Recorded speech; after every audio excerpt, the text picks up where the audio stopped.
Take দুনিয়ার বিশাল সাম্রাজ্য সামলানোর পাশাপাশি এবার নিজস্ব খামারে গরু লালন পালন শুরু করেছেন মেটার প্রধান নির্বাহী মার্ক জাকারবার্গ।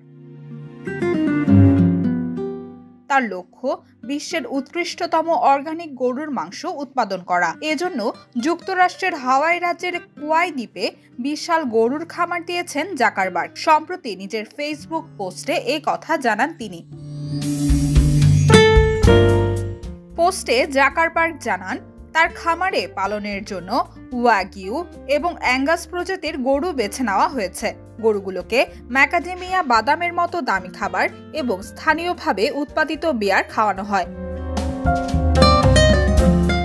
বিশ্বের অন্যতম সফল এ প্রযুক্তি উদ্যোক্তা জানান, তিনি একটি সম্পূর্ণ স্থানীয় এবং স্বনির্ভর উৎপাদন চক্র প্রতিষ্ঠা করতে চান। জাকারবার্গ বলেন, যেহেতু প্রতিটি গরুর জন্য বার্ষিক ৫ থেকে ১০,০০০ পাউন্ড খাদ্যের প্রয়োজন, তাই ম্যাকাডেমিয়া গাছ চাষের জন্য যথেষ্ট জমি বরাদ্দ করা হয়েছে। জাকারবার্গের মেয়েরা ম্যাকাডেমিয়া গাছ রোপণ, গরুদের যত্ন নেওয়া সহ খামারের বিভিন্ন কাজে স্বতঃস্ফূর্তভাবে অংশ নেয় বলেও উল্লেখ করেন তিনি। ফেসবুক পোস্টে জাকারবার্গ লিখেন, বিশ্বের সর্বোচ্চ মানের গরুর মাংস উৎপাদন করাই আমার লক্ষ্য। আমার সমস্ত উদ্যোগের মধ্যে এটিই সবচেয়ে সুস্বাদু।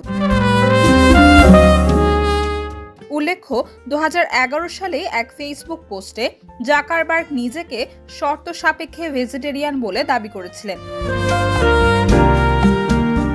তার শর্তটি ছিল, কোনো প্রাণীকে নিজের হাতে শিকার করলেই শুধু তিনি সেই প্রাণীর মাংস খাবেন।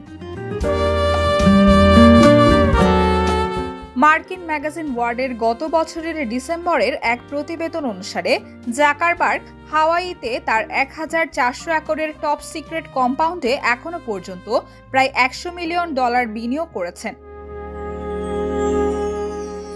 এবং সেখানে mansion, gym, tennis court, spa, এমনকি একটি ভূগর্ভস্থ বাংকার করারও পরিকল্পনা করেছেন। সত্য, বস্তুনিষ্ঠ ও নিরপেক্ষ দৈনিক জনবাণী।